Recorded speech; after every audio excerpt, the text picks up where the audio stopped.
Good morning all of you. আমরা জানি Sunday মানে ফান্ডে। দুর্দান্ত মেজাজে আমরা এখানে 68% ওয়ার্কআউট করে যাচ্ছি দুর্দান্ত ছন্দে।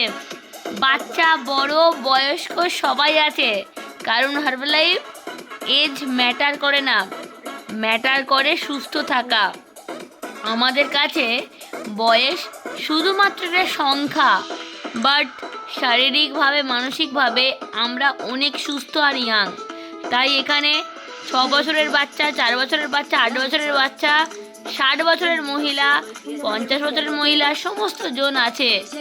সবাই মিলে আমরা এই যে এখানে ম্যাডামের মেয়ে, দেন একটা সুন্দর কিউট, এই যে একটা কিউটি পারে এখানে একজন আছে, মাঝে মাঝে উকি দিচ্ছে। এই যে এখানে সুন্দর একটা ফুটফুটে নাড়ু গোপাল উকি মারছে। সবাই মিলে একসঙ্গে আমরা মজা করে এক্সারসাইজ করছি। দুর্দান্ত লাগছে, খুব মজা লাগছে, খুব ভালো লাগছে। এই অ্যাটমসফিয়ারটাই আমাদেরকে অনেকটা সুস্থ করে দেয়। এই যে অ্যাটমসফিয়ারটা দুর্দান্ত দুর্দান্ত, জাস্ট ওয়াও, বলা যাবে না, জাস্ট ওয়াও। Thank you.